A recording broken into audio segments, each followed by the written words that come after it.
Kemampuan golongan wanita menceburi bidang penerbangan tidak dapat dinafikan. Apatah lagi berkhidmat sebagai juruterbang untuk negara dalam bidang ketenteraan, sekaligus menaikkan imej dan martabat kaum wanita. Bagi Kapten Samsiah binti Abdul Karim berusia 28 tahun, kerjaya sebagai juruterbang sering dikaitkan dan cukup sinonim dengan kaum Adam. Namun beliau membuktikan juruterbang wanita setanding lelaki dengan menunjukkan kehebatan menjaga kedaulatan negara di awan biru. Ruang udara yang terbentang luas tidak sedikit pun menggentarkan hati juruterbang anak kelahiran negeri Melaka ini yang mengendalikan pesawat UDM CN235-220M. Hari ini kita akan mengupas topik kerjaya wanita sebagai juruterbang dalam bidang ketenteraan bersama tetamu kita, Kapten Samsiah binti Abdul Karim. Jom kita cari beliau.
Jom kita cari Kapten Samsiah sebab tadi saya nampak dia macam di sebalik pesawat ini. Kapten Samsiah, di manakah anda? Ni dia Kapten Samsiah bersama kita. Apa yang Kapten buat ke belakang tadi tu? Oh, saya cek kapal sekejap. Cek kapal sekejap. Dia boleh kongsikan, boleh perkenalkan kepada penonton diri Kapten Samsiah sikit. Mungkin ada dalam kalangan peminat Kapten Samsiah hari ini. Okey, saya merupakan kadet daripada UPNM. Selama 6 tahun di sana, saya mengambil ijazah sarjana muda elektronik komunikasi. Okay, selepas daripada sana, saya teruskan pengajian saya di Kolej Tentera Udara untuk menjadi seorang juruterbang di sana. Jadi saya difahamkan bahawa Kapten berasal dari Melaka. Jadi apa perasaan pertama kali ditugaskan berkhidmat ke negeri Sarawak? Okey, semestinya lah takut sebab jauh daripada family. Tapi saya ambil benda tu as a positive side sebab kita nak timba pengalaman baru. Betul tu. Jadi kiranya bertugas di negeri Sarawak ni merupakan destinasi pertama yang Kapten Samsiah datang ataupun pernah datang ke Sarawak sebelum ni? Paling jauh saya pernah datang. Pernah jauh, kira pertama kalilah menjejakkan diri ke negeri Sarawak ini. Jadi kita dapat lihat pengorbanan beliau, meninggalkan keluarga di Melaka. Tapi semuanya kita akan kupaskan sebentar lagi dalam Suara Wanita.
Kembali lagi bersama saya Sharon Kezia dan juga Kapten Samsiah hanya dalam siaran Suara Wanita musim ketiga. Jadi jika anda lihat, saya berada di pangkalan Tentera Udara Diraja Malaysia Kuching, dan dengan ini saya mengambil kesempatan untuk mengucapkan ribuan terima kasih kepada pihak TUDM Kuching yang memberikan kebenaran kepada kami untuk datang ke sini untuk melakukan temu bual bersama dengan Kapten Samsiah. Di Kapten Samsiah, kalau kita sebut saja pasal tentang ketenteraan ni, pasti ramai yang sedia maklum bahawa bidang ketenteraan ini menekankan disiplin yang tinggi dan mementingkan latihan ketenteraan yang lasak.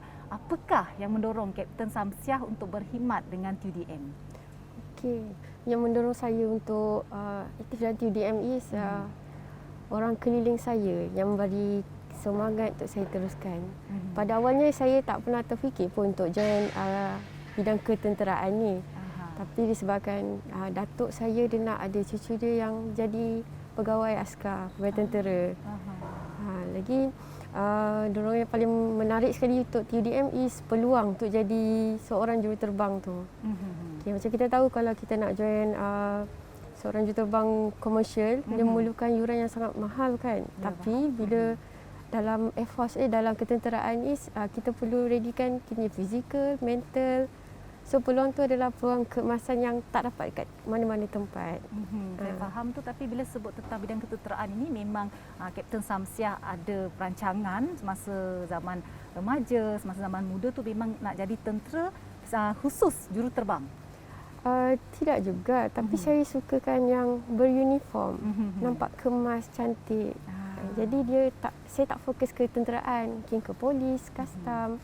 Tapi rezeki saya untuk pergi ke ketenteraan. Saya faham. Jadi kalau untuk pengetahuan anda semua, Kapten Samsiah ni merupakan lulusan sarjana elektrik dan elektronik daripada UPNM. Bagaimana dalam masa yang sama Kapten Samsiah menjalani latihan ketenteraan yang memang cukup terkenal dengan ketahanan mental dan fizikal perlu melalui latihan ketenteraan yang lasak. Bagaimana Kapten Samsiah dapat menjalani latihan tersebut tapi dalam masa yang sama meneruskan pembelajaran? Okey, yang paling penting is pengurusan masa. Bila kita nak belajar, bila kita nak buat latihan fizikal. Kalau kita mempunyai fokus yang kita nak jadi seseorang ni, kita nak jadi pegawai tentera, kita nak lulus dengan cemerlang. Jadi kita mesti akan manage diri kita sebaik mungkin. Betul tak? Jadi macam pagi kami akan buat belajar seperti biasa 8 ke 5. Habis ke 5 ke 8 pagi esok kami akan start dengan latihan ketenteraan pula. Jadi manajemen masa kat situ sangat penting. Kalau kita lengahkan kerja sekolah kita, nanti dia akan drag pula dekat masa latihan ketenteraan. Jadi kat situ dia akan kalau kita tak pandai urus masa kita, dia akan jadi stres lah untuk kita. So bila dah stres kan susah kita nak uruskan diri kita. Tapi daripada apa yang Kapten Samsiah kongsikan, saya kira agak padat jadual Kapten Samsiah semasa menjadi pelajar di UPNM itu, di mana sepanjang hari perlu menjalani kelas seperti biasa dan waktu sebelah pagi pula menjalani latihan ketenteraan seperti itu. Memang agak padat kita dapat lihat. Bukan mudah untuk beliau menjadi kadet pada masa itu, namun ia tidak menghalang beliau untuk menjadi anggota kadet yang telah ditauliahkan. Jadi kalau kita lihat dekat Malaysia ni kan, Kapten Samsiah, bahawa Lieutenant Colonel Amelia Kamarudin merupakan juruterbang wanita pertama yang mengendalikan pesawat pejuang di Malaysia.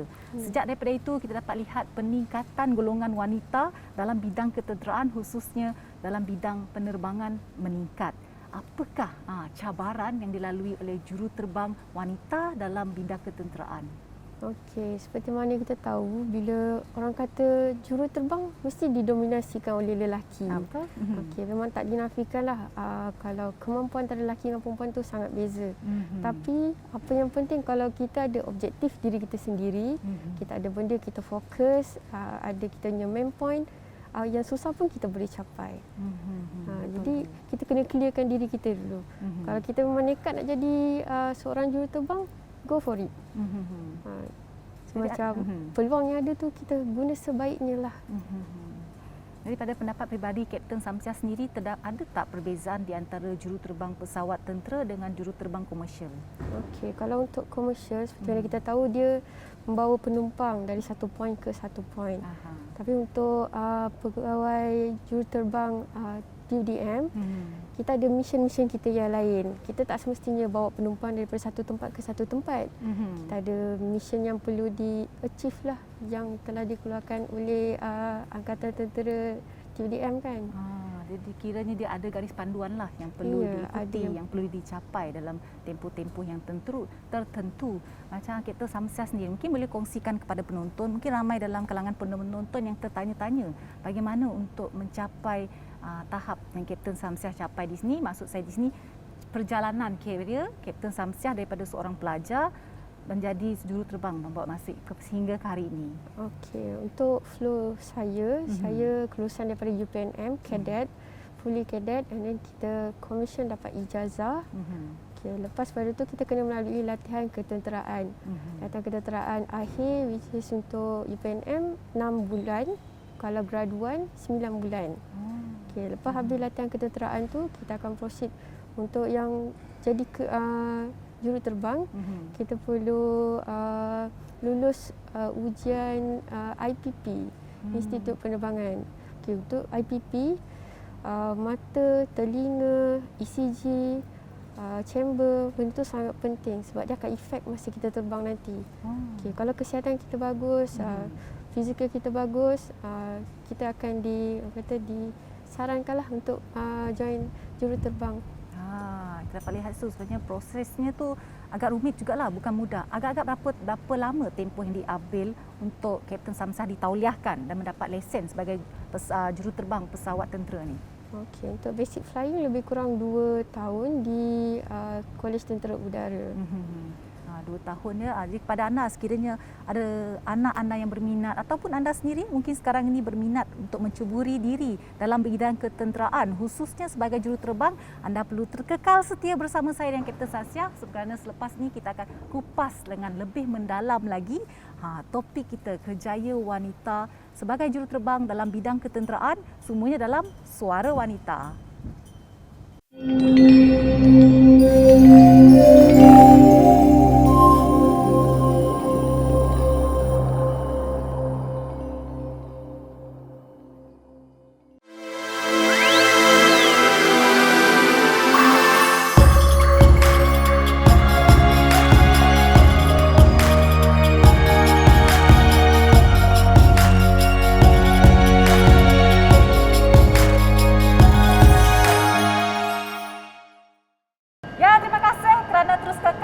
Bersama saya Sharon Kezia dan juga Kapten Samsiah dalam siaran Suara Wanita musim ketiga. Jika anda lihat saya belakang kan sesuatu. Nak kata kapal terbang, bukan kapal terbang. Sebenarnya kita berada di mana ni, Kapten? Kita berada di simulator CN235. Jadi apakah yang akan dilakukan oleh setiap juruterbang pesawat TUDM sebelum mereka dibenarkan untuk melaksanakan penerbangan operasi? Okey, terdapat 3 fasa. First kali kita akan fasa ground school, kemudian fasa simulator, barulah fasa penerbangan yang H1. Jadi kira simulator ni keadaan di mana mereka dicipta untuk mewujudkan satu situasi yang sebenar seperti kita menerbangkan pesawat dalam keadaan yang sebenar. Ya, untuk kita praktis sebelum kita terbang yang sebenar. Menarik tu. Sebenarnya saya pun tak sabar nak tengok ke dalam kokpit tu apakah keadaan sebenar yang terjadi. Jom kita masuk dalam. Jika anda lihat sekarang ni saya berada di dalam kokpit bersama dengan Kapten Samsiah. Jadi Kapten Samsiah, apakah persiapan yang dilakukan sebelum menerbangkan pesawat? Okey, sebelum kita nak menerbangkan pesawat ni, first kali kita kena buat preparation on ground. Kita kena check kapal, kena make sure kru berada di kawasan yang berdekatan dengan kapal. Kena make sure barang-barang yang kita nak bawa sekali tu ada, kapal dalam keadaan serviceable. Itu antara perkara penting yang kita kena make sure untuk kapal kita lah. Saya kira di sini faktor keselamatan memainkan perkara yang sangat penting dalam menerbangkan pesawat itu sedia maklum. Bagaimana perasaan? Kita nak tahu pengalaman Kapten Samsiah yang tak dapat dilupakan. Mestilah kali pertama waktu saya terbang solo dulu. Kita seorang-seorang tak pernah terbangkan kapal, tak jejak kaki di tanah, mestilah gayat betul kan. Lepas tu tak ada bantuan daripada belakang. Dalam kepala kita mesti fikir, saya nak turun juga, nak land dengan selamat. itulah perasaan yang kata macam nak turun juga, nak ni juga. Jadi kalau kita lihat sini, ini adalah keadaan simulator diberi terlihat seolah-olah berada dekat runway yang betul. Jadi Ya. apakah proses yang berlaku di sini? Okay. Keadaan sekarang ni kapal dah keadaan ready untuk di start. Enjin belum lagi di start. Jadi ni adalah preparation yang perlu kita kena make sure lah. Kita make sure kita punya indication dalam keadaan yang bagus. Kita punya sistem warning dalam keadaan yang berfungsi. Fuel kita, minyak dalam keadaan yang cukup. Itu benda-benda paling penting lah. Kita kena make sure. Jadi di sini saya boleh katakan bahawa Kapten Samsiah ni memang mempunyai pengetahuan yang tinggi lah dan juga kemahiran yang tinggi untuk mengendalikan pesawat UDM di sini. Ada tak perbezaan dari segi ditauliahkan dan mendapat lesen di antara pesawat CN235 ni dengan pesawat pejuang yang lain? Okay, untuk setiap pesawat dia ada fasa tersendiri. Fasa simulator dia berapa hours dia kena achieve. Untuk fasa ground dia berapa banyak kelas dia kena attend.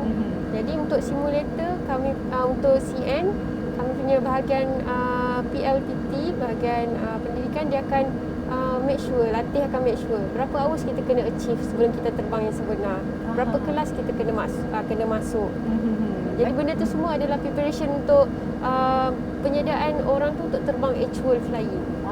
Tapi kalau kita lihat pesawat CN 235-220M ini merupakan pesawat pengangkutan serbaguna. Bagaimana pula dengan pesawat pejuang? Adakah terdapat prosedur dan fasa-fasa yang perlu dilalui sebelum dibenarkan, sebelum ditauliahkan untuk mengendalikan pesawat tersebut? Ya, kebanyakan skadron, ke semua skadron biasanya akan melalui 3 fasa yang saya mention sebelum ni. Fasa ground school, fasa simulator, barulah fasa penerbangan asas. Untuk hours itu bergantung pada skadron tu sendiri. Berapa banyak yang hours dia perlu achieve, berapa banyak latihan, apa jenis latihan, itu bergantung pada skadron dia. Tapi maksud saya di sini, Kapten, adakah Kapten boleh menerbangkan pesawat pejuang yang lain? Tidak, Tidak. sebab setiap spesifik kapal tu berbeza.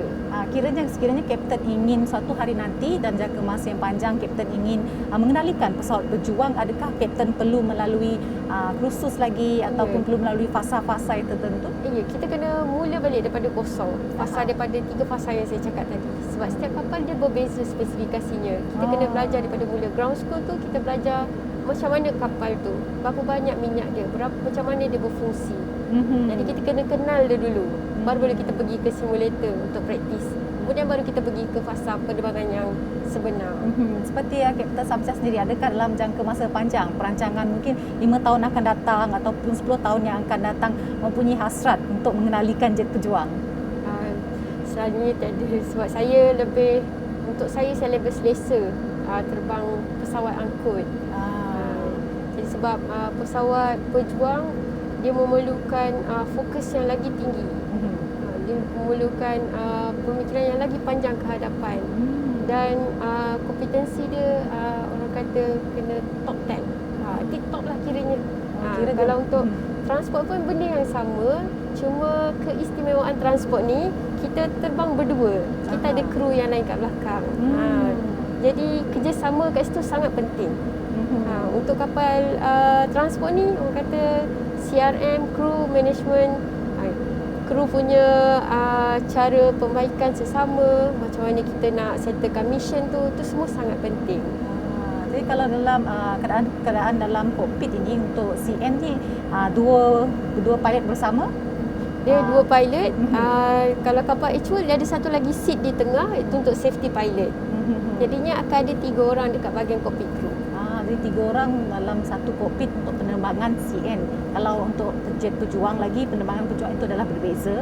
Untuk jet pejuang dia akan berdua, seorang di hadapan, seorang di belakang, sama ada pilot dan wizo senjata ataupun pilot dan co-pilot macam tu. Jadi kalau kita lihat memang boleh dikatakan spesifikasi di antara 2 penerbangan ini adalah berbeza, di mana satunya lebih khusus, lebih teliti.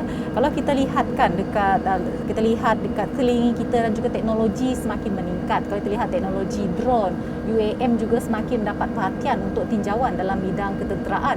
Pada pendapat pribadi Kapten Samsiah, adakah teknologi ini akan mengugat kerjaya sebagai juruterbang dalam TDM? Okey, setakat ni apa yang saya tahu dia tak akan menggugat kerjaya seorang pilot sebab untuk operate sendiri drone tu, untuk operate sendiri UAV tu adalah pilot juga. Ya, jadi dia perlu berkelayakan pilot untuk operate benda UAV tu. Memang menariklah. Saya salutlah dengan Kapten Samsiah sebab bukan mudah untuk menjadi juruterbang khususnya dalam bidang ketenteraan. Di sebelum kita menabuhkan tirai, Kapten Samsiah, boleh berikan tak sedikit kata-kata motivasi, sedikit pesanan kepada penonton kita pada hari ini? Okey, untuk sesiapa yang ingin menjadi seorang juruterbang seperti saya, apa yang penting adalah objektif diri sendiri. Okey, setakat minat tu tak mencukupi untuk anda menjadi seorang juruterbang. Anda mestilah mempunyai fokus, objektif diri dan keyakinan diri untuk menjadi seorang pilot. Jadi kepada wanita di luar sana, jangan pernah sesekali takut mencuba kerana kejayaan tidak akan datang bergolek melainkan usaha yang kekal dan usaha yang gigih. Sehingga kita bertemu lagi dalam siaran yang akan datang bersama saya, Sharon Kezia, pada setiap hari Selasa pukul 9.30 pagi hanya di TVS saluran 122 Astro dan My TV. Saya Sharon Kezia, hanya dalam siaran Suara Wanita menginspirasikan duniamu. Selepas ni Kapten Samsiah nak bawa saya fly. Jom.